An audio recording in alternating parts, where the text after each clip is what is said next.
So this morning, what we thought we'd do is introduce you to the 3 purpose-built community efforts in Atlanta. The executive directors can come on up and have a seat. We've been really excited about the progress we've had in Atlanta. One of the first things that our board asked us to look at doing when we finished our first 5 years as an organization was to answer the question, could this work be replicated inside of a city? So we spent quite a bit of time working not only in Atlanta, but in other places where we already had projects to see whether such a thing could be done. And we are happy to report that it actually can be replicated in the same city. There are some challenges, which I hope we can talk about a little bit with the group this morning about what it takes to do that. But before we get into all that, I just wanted to give you a sense of the geography. And there's a map. You should have on your table handouts that kind of have this map and have some of the information around each of the projects. But you can see it's fairly evenly distributed across the city, these 3 projects. They're not next to each other in any real sense. They're working in separate school clusters. They have different political dynamics in each of their communities. So in many ways, they're as you would imagine, a standalone purpose-built community project would exist, but there's also obviously some synergistic impacts of working together in the same city, which we can talk about. The way we're going to do this morning is we're going to have each of our executive directors show a short video of their projects, come up and talk a little bit about their work. Then we'll retire to the panel, and we'll have some questions, and then if we have time, we'll do some Q&A with the audience. A quarter of all Americans are born into a place of poverty. But what if we could change the place and change the outcome? Eastlake was the toughest neighborhood in Atlanta, but not anymore.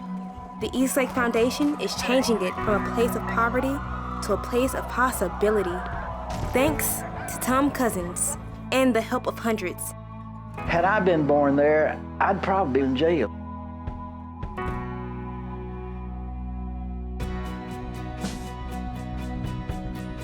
Working together, business, government, residents, donors, and other doers dug in to grow a neighborhood where hope grows deep. Person after person pitched in, like Eva Davis, who led the community. They tore down hell and they built heaven. And now we are living in paradise.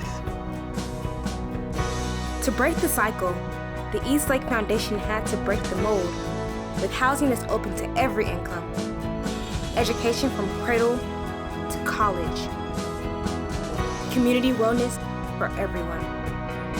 It's affording opportunity to all because we can't afford not to. Poverty is more than a lack of resources. It's a lack of possibility. Help us make more possible. More diplomas, more healthy hearts, more hope, more places to come home to.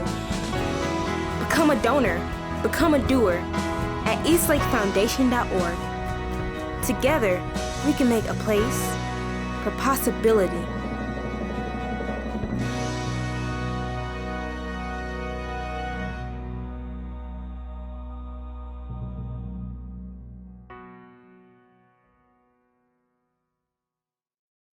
Good morning. Thank you. Always nice to start a Tuesday morning with a round of applause. So we have a special opportunity, and I know that I have 8 minutes here, but I'm going to split my time because we have one of the residents from Eastlake Meadows that was involved in the redevelopment of Eastlake here with us. So at this time, I'm going to actually invite Shannon Heath Longino to join me on the stage. Shannon was, I shouldn't probably tell you this, but 20 at the time. She still looks like she's barely much older than 20. And as she comes up, I'll quickly tell you that Shannon, amongst many things, and I'll talk a little bit more about Shannon after her remarks, has still remained engaged with the work. And I'd be remiss if I did not acknowledge her daughter, Kyla Longino, who is a senior at Clayton State University and is here with us this morning. Shannon. Good morning. Thank you, Danny. I'm going to take a couple of minutes to just give you my story and experience with East Lake. So forgive me if I'm looking down, referencing notes, but I don't want to miss any of my highlights. As you already know, my name is Shannon Heath Longino. I'm really excited to be here this morning. I'm so excited that I have my notes with me, especially since this is very dear to me. I'm grateful that the East Lake Foundation invited me to share my story of East Lake's transformation, especially since it's my story. It's my story not just because I grew up there, but because my grandmother and I helped to make East Lake what it is today. My grandmother, the late Eva Bell Davis, moved our family to East Lake Meadows in 1971. I was born there, I grew up there, and it was what I knew as my home. In the early 1990s, my grandmother, along with former President Jimmy Carter, led efforts to transform the East Lake neighborhood, securing a $34 million grant from HUD. We were so excited about this grant and the possibilities that it would bring to East Lake. We had a vision for our community. A few years later, we met Tom Cousins. He had a vision too, and it aligned with our vision that once he gained our trust, it became the master plan you see in East Lake today. Gaining that trust wasn't easy. We met for 3 long years. 3 long years. I remember our meetings because I was the youngest member of the planning committee and oftentimes my grandmother's personal secretary. Recruited not by choice but by force. Despite many hard conversations, heated disagreements, and differences in perspective, we shared a common goal for East Lake: to return to the vibrant community that it once was before its decline. Eva Davis and Tom Cousins both delivered that believe that people at their best are exactly that: not numbers, not inmates, not victims, not statistics, just people. Most importantly, East Lake's master plan gave rise to a model being replicated across the country today. The East Lake model focuses on mixed-income housing, community wellness, and cradle-to-college education, which is led by a community quarterback focused on a specific neighborhood. What had been solely public housing became mixed-income housing. What had been a small community center became a thriving YMCA providing wellness, recreation, and early learning. What had been a failing elementary school became Atlanta's first ever charter school, which today is thriving as Atlanta's #1 high school, #2 middle school, and #6 elementary school. As smart as, thank you. As smart as our Drew Charter scholars are, they also kick butt. I was gonna say the other word. They kick butt in athletics with a historic state championship in cross country, tennis, and most recently in June, golf of all sports. When the Drew Charter boys varsity golf team made history by being the first Atlanta team to win a state championship in golf, it was such a special moment for our community and our kids in our school. During my childhood in East Lake Meadows, we didn't have access to the golf course because the East Lake Golf Club back then was off limits. Today it remains an exclusive corporate golf club, but something's different. That difference is that it lives its mission through its motto, which is golf with a purpose. That purpose is to ensure that the East Lake today never revisits the bad parts of its past. The economic blight that bred violence, stifled employment, and dashed dreams.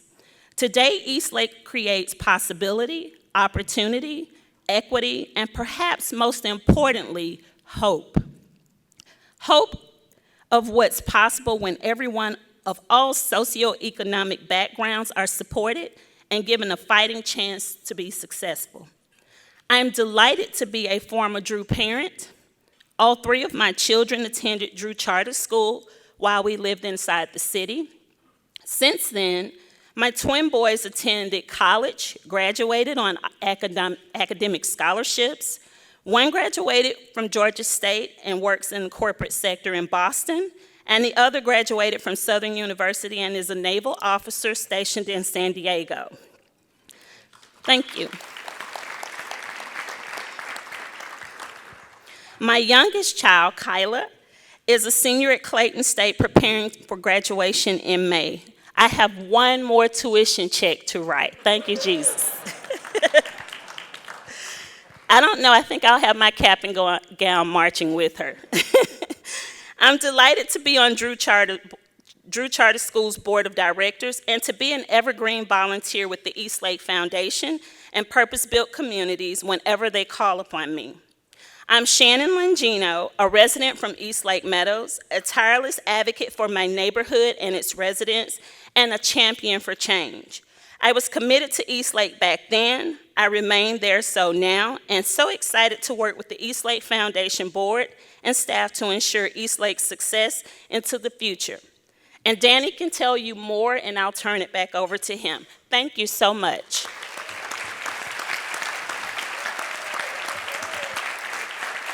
So I'm watching my time, and I paused it. But I will say to all the other executive directors, that's my ace in the hole. Sorry. So I've learned not to ever tell Shannon's story when she's in the room, and I'm so grateful that she's here. Shannon has continued, as she mentioned, to be involved with Eastlake through a number of ways on the Drew Charter School Board. And recently, she's the president of the Atlanta chapter of IREM, the Institute for Real Estate Management. Did I get that right? And it's such a big deal. Recently, she was recognized as best in class in the country because of her work. Thank you so much, Shannon, for what you do. So, with my less than 30 seconds left, I will quickly tell you Eastlake is thriving. You have a chart on your table. I will tell you that the biggest deal, I gave myself there 7 minutes and 30 seconds. So I will tell you the biggest deal in Eastlake, and you'll see this, so I'm not going to overtalk this, and I know that we'll have time with David asking us questions and answers, is the affordable housing, additional affordable housing that's being built in Eastlake so that we can ensure that all people can continue to enjoy Eastlake, and especially as we've attracted people of great choice and means. I wake up every day thinking about the mission of the work and not losing sight of that. Thank you so much.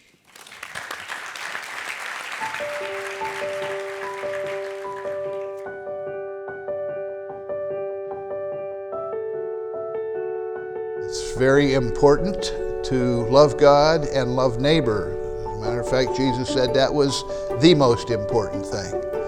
And so engaging in redemptive relationships as neighbors becomes our very high priority. Healthy communities are diverse communities. Diverse is the family of God. And those communities, when they're functioning well, produce health in the lives of their neighbors. A lot has changed here in South Atlanta. It is now an area that people want to move to. You know, walking down the street and people waving and knowing your name and interacting and how are you doing today. We are one of the rare neighborhoods that actually has the opportunity to maintain and preserve that culture because they provide the affordable housing and the neighborhood development in the way that they do. A lot of lower income and middle income families have been empowered now to own that space to occupy and not leave. When we think about South Atlanta, our current neighborhood, 25% of the neighborhood is owned by low income families. We don't just have in South Atlanta a job readiness program, we've got jobs. The South Atlanta marketplace has been sort of a hub for everything that is positive about South Atlanta right now. My patrons are my neighbors and my community is who I interact with. Those two needs being met, the space for community and interaction, and then the basic human needs of needing to eat have been revolutionary in South Atlanta. We are going to be creating more housing, more jobs, more small businesses, more programs full of dignity and life for our residents. It's our responsibility, it is our great privilege and our great joy to care deeply for our neighbors, for those who are vulnerable in our society, so that we can bring joy and equity and flourishing to the streets, to the porches, to the blocks, to the places that we all interact, because that is where God is the most alive and the most tangible.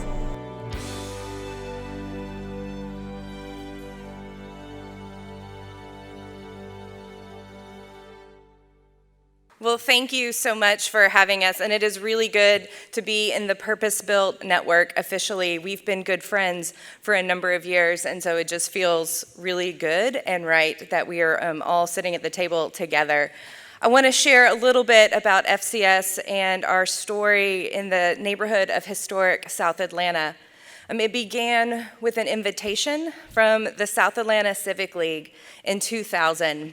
And at the time, the South Atlanta Civic League was an active and thriving neighborhood association made up mainly of seniors who were the last remaining homeowners in the community. It had been a neighborhood that was once thriving, but had been in decline for about 50 years. But this group of seniors had vision and believed in that their neighborhood was worth redeeming and would be redeemed again. And so we absolutely could not resist the invitation to come and to participate and dream with the residents of what does it look like to create a thriving mixed income neighborhood once again. And so practically that started with us working and listening for a number of years with the residents to create a plan, especially around housing. And for us, this was a neighborhood of single-family homes. It was adjacent to a large housing project that was being reconstructed at the time, but this community had its own identity as a single-family neighborhood. We were able early on to make a large acquisition of a scattered site acquisition and took control and ownership of almost 20% of the parcels within the community. That allowed us then to start really creating this infill housing and protect our most vulnerable families first by giving them the opportunity of home ownership. So we did that in partnership with Atlanta Habitat for Humanity, as well as our own program, building over 100 homes in the neighborhood in those early years. All of those families have their mortgage, have a zero interest 20-year mortgage with either FCS or Habitat that ensures their long-term success in the community. We have then been able to also recruit workforce families through another housing program, and if you're on this tour, you'll get to see all of it today, to bring in that economic mix that we've needed, as well as build a small rental portfolio of single-family homes. But now we're excited to say, through all of this work, where we started at 10% home ownership, we're now in a community that has 60% home ownership. Thank you.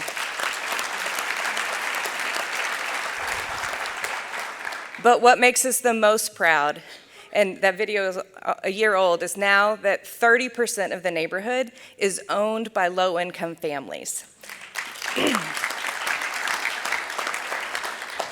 Making South Atlanta one of the most equitable and mixed-income single-family neighborhoods in the city. We couldn't be more proud or more excited. But, you know, neighborhoods aren't just about houses, right? There's a social fabric that has to happen.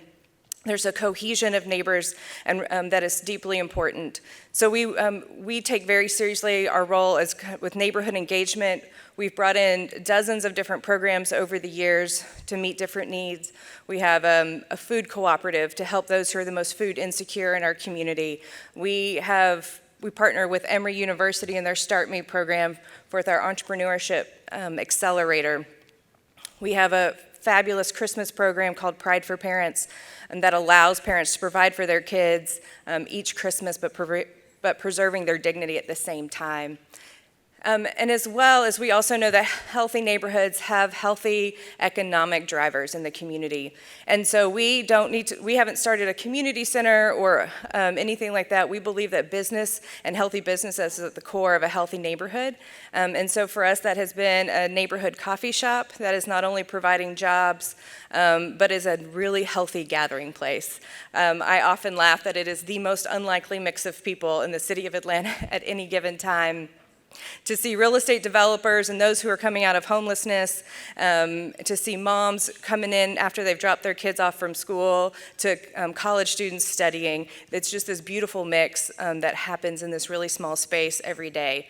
We see almost 300 customers every day between that and then our Carver neighborhood market, which is our neighborhood grocery store. Many of the neighborhoods you also work in, I know, are considered food deserts, and we don't have access to the healthy food that our families deserve. And when we couldn't recruit a grocery store, knowing that the model for the supermarket industry in Georgia required an entirely different neighborhood than what we had, we said, well, let's just change the model, and created a small grocery store that made sense for our community. And like our mixed income housing, we believe in mixed income retail, that we think that there should be an opportunity for business to serve all community members regardless of their income level. So you're going to walk into Carver Market, many of you will today, and you're going to see that you can buy food for your family at a variety of price points that make sense for your family. And David asked that we would also talk about some lessons learned, and so for us, it's been 20 years, and often we use the phrase that we've been kind of called a 20-year overnight success, right? It sounds really good when you say all the stats now, but that was a really long time in coming. But we also firmly believe that slow change is healthy change. And that our neighbors sometimes all of a sudden look up and say, oh, wait, something's different now. But that slow change is also much easier for everyone to own as their own. We also survived the economic downturn and the recession as just not only as an organization, but as a community. And I would say that what was really hard, and our neighborhood was very much a victim of the subprime mortgage crisis. It also gave us a platform to be innovative in a new way. It made us stronger, and it made us solve problems in new ways. And in some ways, we wouldn't have had the success that we've had without that major crisis. And I think the other thing that we've learned the most, and Jim and I talk about John Maxwell's leadership mantra that self-preservation destroys influence. And not only is that true for our personal leadership, but that is a truth we hold on to for our organizational leadership as well. That the mission of the neighborhood must always come before the mission of the organization.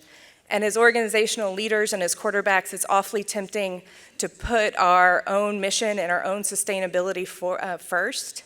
But at the end of the day, we wake up and we do this work for the residents of the community. And sometimes those are in tension, but the needs of the neighborhood must always win out. And then in closing, we have big dreams still for our community. We love where it's at, but we know the work is still not done.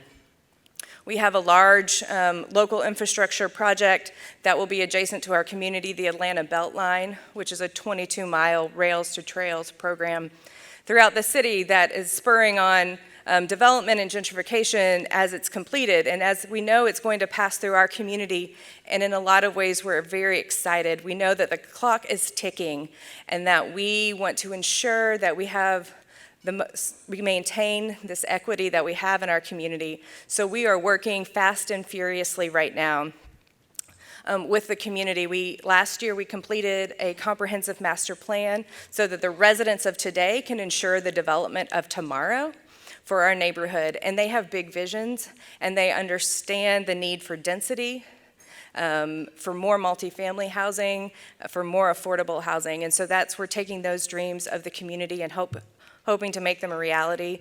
We are working on our first LIHTC project, so maybe nothing's been hard yet, right, until we've finished this. adjacent to our middle school. We have a 3-acre site adjacent to our middle school. We have a really fabulous partnership in our local schools with Purpose-Built Schools Atlanta managing and leading our local schools, our 2 elementary schools, middle school and high school, which has really been the educational partner that we have needed for many years. We are working also, as proud as we are of the increased home ownership in our community. We know that the rental inventory has decreased because of that, so we're working on building our rental portfolio. As Atlanta, just as a city, is in an affordable rental crisis, we want to help be a part of that solution. And we are also building off the energy and synergy of our market and coffee shop and expanding our commercial district in the community. So that's what's happening in South Atlanta. We're excited to be here and hope to show a lot of you the neighborhood later on this morning. Thank you. Thank you, Katie. Next up, Debra Edelson, Executive Director of the Grove Park Foundation, and we'll start with their video. How long have you lived, like, in this community? Since 63. I've lived here since 63. Beautiful area. But then as the blacks began to move in, everybody left what they call white flight. You know, I remember when we had grocery stores, service stations, banks. We don't have that anymore. Banks are gone, drugstores are gone, grocery stores are gone. You know, so people have to go outside of the neighborhood to purchase things, which I think is a disservice to the community. The last 10 years have been really rough in this community. I think the latest statistics as of last year showed 41% of the properties were rental properties, 42% of the properties were vacant, and only 17% of the properties were owner-occupied. We started working in the Grove Park neighborhood in 2015. Started reaching out, getting to know leaders, neighborhood residents, neighborhood leadership. And through those conversations, started to better understand the needs of the residents and some of the challenges here. And as that conversation began to advance, we began to understand what the purpose-built model could do, how it would fit in the work that is needed in this neighborhood. So we are now engaging in building a $50 million education, healthcare, wellness complex.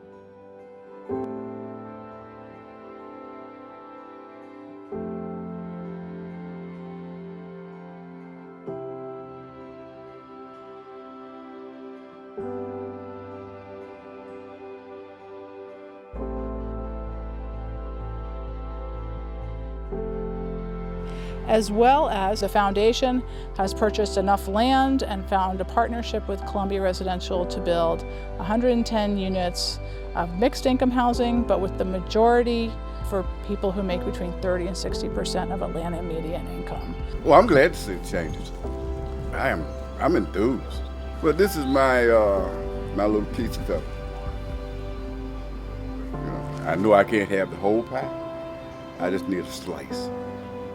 With my slice, I'm gonna take care of my slice. I can't worry about the whole thing. Somebody else to get a slice. I like sharing. Yeah.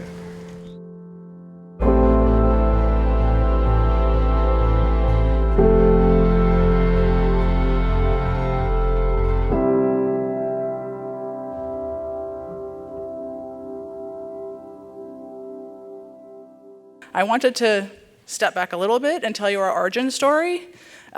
Because obviously this piece of history is when the neighborhood changed. But our neighborhood started, I want my slide. There's my one slide there. Thank you.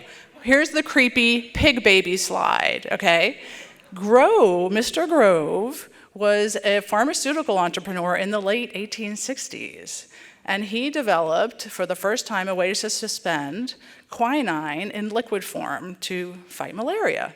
And he was from Paris, Tennessee, and he distributed this all throughout the world, literally. Where the British Army was going out to the wilds of Africa and Asia at the time, they had to drink Grove's Tasteless Chilled Tonic. So he became a pharmaceutical entrepreneur, made a ton of money, invented things like no-dose, everything got sold off to Bristol Myers, and he became a neighborhood developer. Go figure.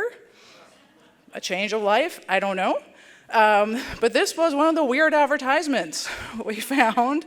And apparently you really wanted to make your children fat as pigs in the 1860s. So a bit of a culture change. But more than that, things change, right? He had a vision, actually, and he was building in the time of Frederick Law Olmsted, who built one of the most famous neighborhoods in Atlanta called Druid Hills. And he created his own manifesto for a middle-class neighborhood, and he had a whole vision of he was going to build this beautiful neighborhood. And so he ultimately died before the neighborhood was complete, but then it was built as Fortified Hills, subsequently renamed after him. And just one more piece of history is that for those of you who know the name Bankhead from the music world, this neighborhood is Bankhead, for those of you who don't know that. So we have a lot of different pieces of history that come together in this neighborhood. So a little bit now just to how we started. We came to the neighborhood in 2015, not as Grove Park Foundation, with more of an environmental justice approach under a different nonprofit. There's sewage openly in the creeks and all kinds of other challenges, and we came out to really address a lot of those issues. And then as we were in the community, got to know the leaders, as you heard in the video, we really, the heartstrings were just tugging. We saw there were failing schools, we learned the neighborhood leaders, there were housing issues, everything else that doesn't surprise you. And in those years, as early as 2015, early 2016, we really engaged at that point with Purpose Built. We ran into each other and kind of went through a governance process and said, okay, we're going to become a Purpose Built community, and we then launched Grove Park Foundation out of what was then the Emerald Corridor Foundation. So just a little bit of background to give you a feeling of where we come from, and also to explain what were some of the catalytic events that said, this neighborhood needs help. So obviously, sewage in the creek, that's definitely one of them. But there are a lot of other things that are occurring in this city that really create a lot of pressure. So you've heard about the Beltline. There's West Side stadiums coming on, new parks, trails, all those things being positive economic development generators, amenities. But they had never really come to the West Side before, and they were now coming en masse in a very intense, concentrated fashion. And in that way, we're creating a whole new set of pressures on the historic African American, these legacy neighborhoods that had received no investment in a long time, or at least not enough. So that was a little bit of how we engaged and what motivated us. Our work now really is in 5 buckets. So we take the traditional 3 here, the education, the wellness, and the housing, and we've added economic development and arts as kind of our 5 anchors so that we don't get bored. You saw from the video, we've kind of jumped in really big at the outset with education. That was a great opportunity with Atlanta Public Schools and KIPP, a unique thing that we are grateful for, to create a hybrid contract operator school. That was our first, kind of major investment. Bit off a lot, but it is coming out of the ground, as some of you will see today. Our first housing you see, thank you, Columbia. We managed to secure enough land. And the other piece that some of you will see today is the theater. We have a historic theater that we purchased that no one knew about. It was sitting there as a pawn shop. And we decided, sure, let's get in the theater business. Why not? So, and that's really the anchor of our Main Street work. And so we call that all that kind of phase 1 on the physical investment side. But similar to Katie, there had to be a program side. We always are balancing where we invest on the capital side and we're investing in the human side. And so early in 2018, we really put a lot of effort into financial literacy, business development skills for our residents, credit repair, home ownership classes, critical repair, ensuring that as the neighborhood changes, because it is changing, that we are lifting them, giving them the skills, the capacity to be economically upwardly mobile. Our classes have produced amazing results, folks who are mortgage ready, getting better jobs because they have credit, becoming bankable. And so we really feel like these 2 pieces have to be intricately connected. We can't just build affordable housing and expect residents who don't have a bank and have never had credit to be the successful candidates in those units. So we are now giving ourselves a runway of a year and a half to make sure that those residents in the neighborhood can qualify for those units, because otherwise they're not going to. So that was a big part of our work in phase one, getting all the things going. As we look at phase two, we have to look at a high school solution for our K-12 pipeline. We got the K-8 going, but the 9 through 12 is a piece we're going to have to ferret out, which is not going to be a simple task. We are moving into the single family space. Grove Park is 97% single family, and we are learning. We're trying to figure out how we do this. Some other folks have already figured it out. We hope to learn from all of you who have done it well. We are just starting to acquire properties and make sure that we can own / control, hopefully 20% of the neighborhood inventory with partners, Habitat, Grove Park Renewal. We have a whole bunch of them. The last piece, really, as we look at phase two, other than the program side, is really the main street. This is a complete desert. Folks have no bank, no grocery, no pharmacy, minimal transportation. If you do not have a car, and 40% don't, and your child has an emergency in the middle of the night, you have no pharmacy to get to, I mean, it is scary. There's just no place to acquire your resources. You need to take 2 buses to get to anything that looks like a supermarket. And so we are really intent on securing more of that commercial property, making sure that Main Street reflects the neighborhood's needs, so that we are building services that support them at their financial wherewithal, not services built for other folks. And I should say that is really, I think, the hallmark and the mindfulness and the humility that I hope that we bring, is that everything we do is focused on the existing residents of this neighborhood. We're not building or investing for anybody else. Those who come will come. But every program, every investment is to serve those who are there and is done in collaboration with the community. And so really, as we go forward, what that means is that we continue to engage with the neighborhood, empowering them as development comes. The neighborhood, the way it works in Atlanta, is the neighborhood votes and has a voice in certain development circumstances, land use issues. And we are trying to lift them, educate them, so that their voice is the one that is heard, and that we are just from the back. It is their community, educating them, empowering them to be the leaders of their own destiny and their own community. It's all partnership, as you all know. Everything we do here is partnership. And the last thing I'll just really say, we've learned so many lessons. There are just a lot of challenges in jumping into this work. We jumped in quick and hard. New market tax credits are hard, if nothing else. But let me just say, I don't know if there are any Grove Park board members or staff in this room, but if you are here, please stand up. Any of y'all here? I don't know, we can't see anybody. But anyway, they're awesome. So it takes a full team, a really hardworking board, and a really hardworking staff to make all this happen. And it is, as you all know, 7 days a week. So let me thank you all for the support of Purpose Built and for this community for allowing us to move forward.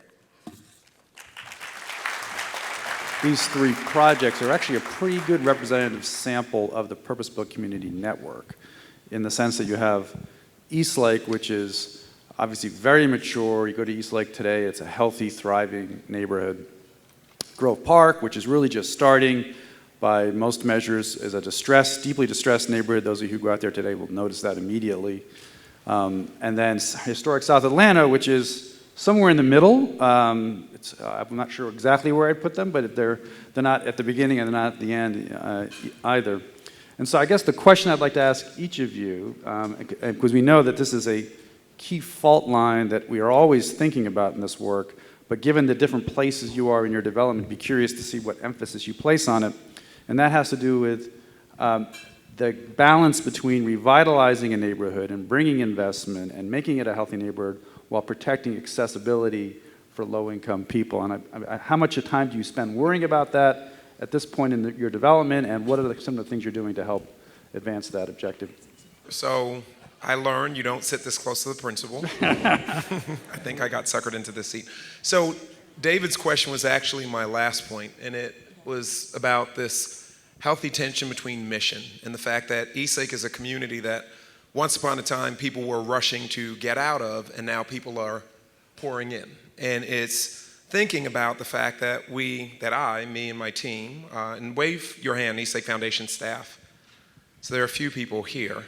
But realizing, you can clap for them, realizing that it's the thing that I wake up worried about every day. So when I have parents at Drew Charter School, which was the charter school that we started in the city of Atlanta as Atlanta Public Schools' first ever charter school, when I have parents who come from great means, from beyond the neighborhood, and they say this is my school, it's a healthy tension with saying, yeah, it's kind of your school because your children are here, but it's not the school that was intended for you or for your family.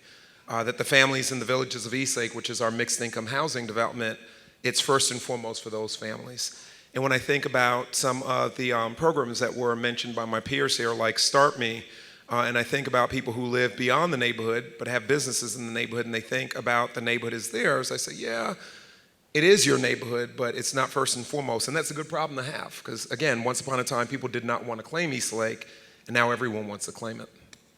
I'll just add, I think the social fabric is something that's so important, that as neighborhoods change, people don't become strangers in their own community.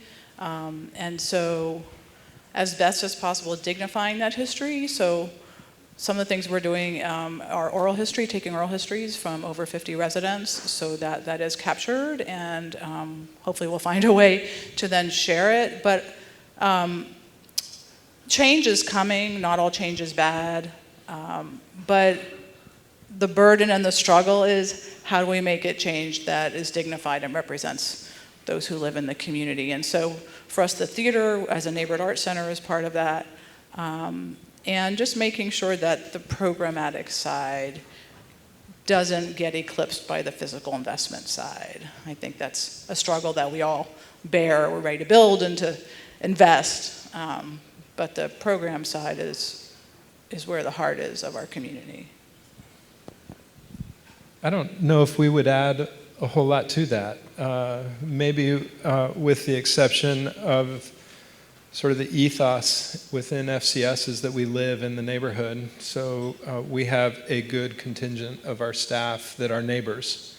And we will often have conversation if we're going to a neighborhood meeting or involved in a neighborhood function.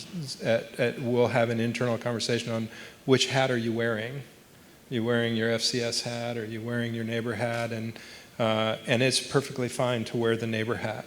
And that keeps us involved on our block. It keeps us involved in neighborhood.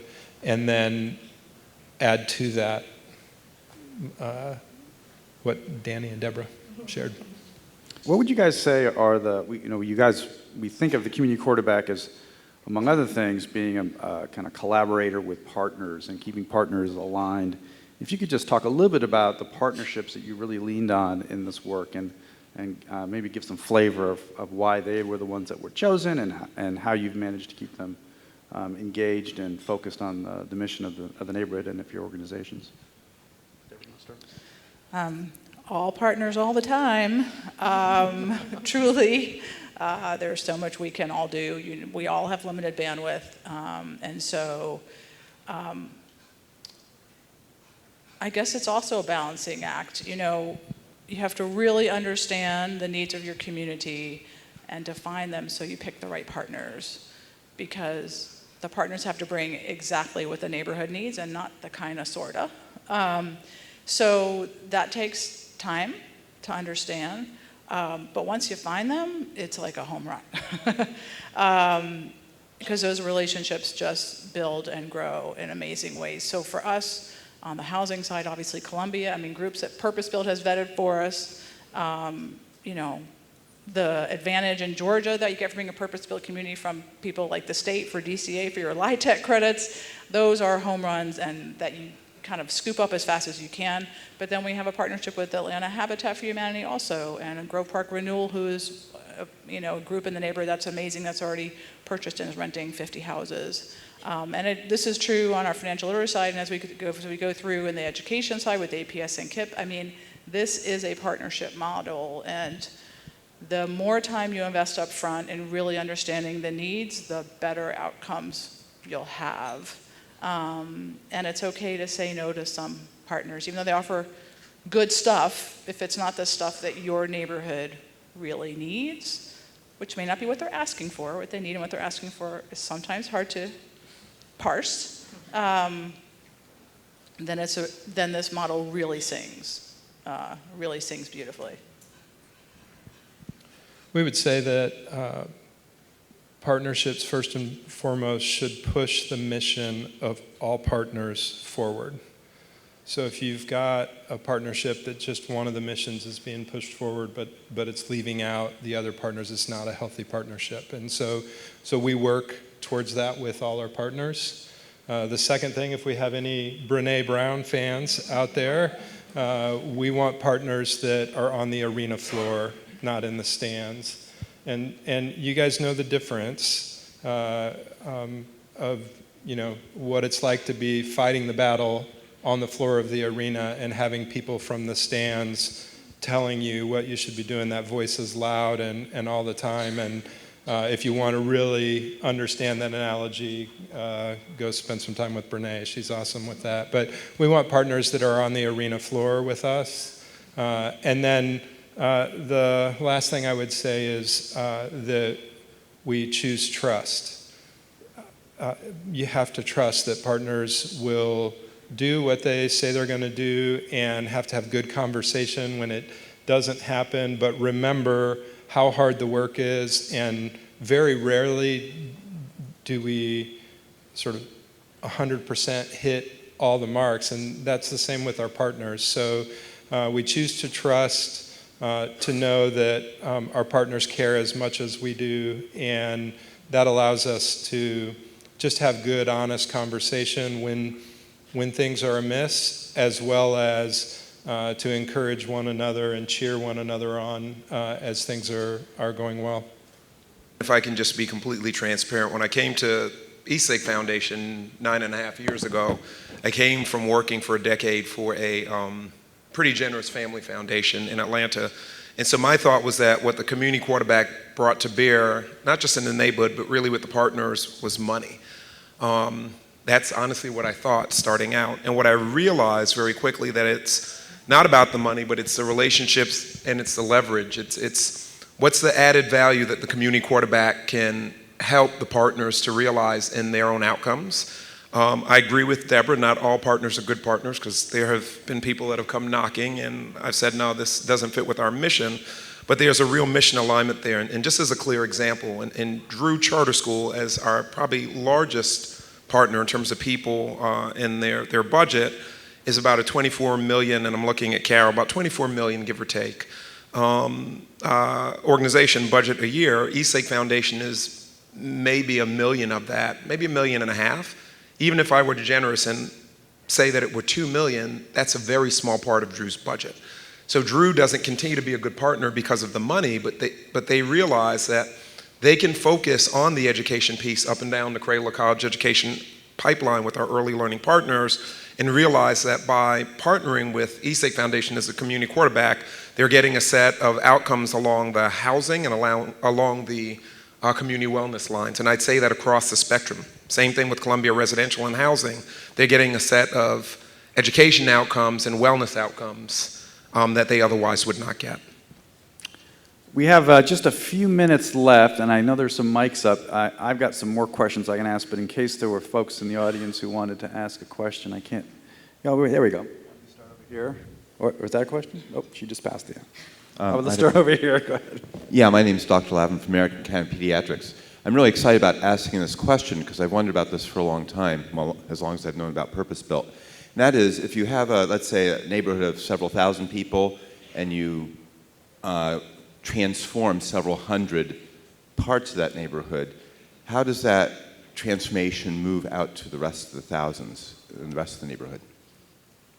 So I would say that when I think about our work, and I think about the epicenter of the work being the Eastlake campus, which once was Eastlake Boulevard, now is Eva Davis Way, and I think about the direct impact of our mission on the lives of the families in the villages of Eastlake and mixed income housing, I then begin to also think about the set of outcomes, direct and indirect, that benefit the larger neighborhood. So Drew Charter School is a neighborhood school. the families that live in the villages of Eastlake get the highest priority, but then people beyond the villages of Eastlake in the larger neighborhood also get the benefit of that. I think about what I would probably say, what I always assumed was the theory of change, that if you started with the toughest part of the neighborhood, that the effects would ripple out, and you see people that actually, you see the ripple that comes back with the, I'd say, again, direct and indirect impact. I don't know if that answers your question.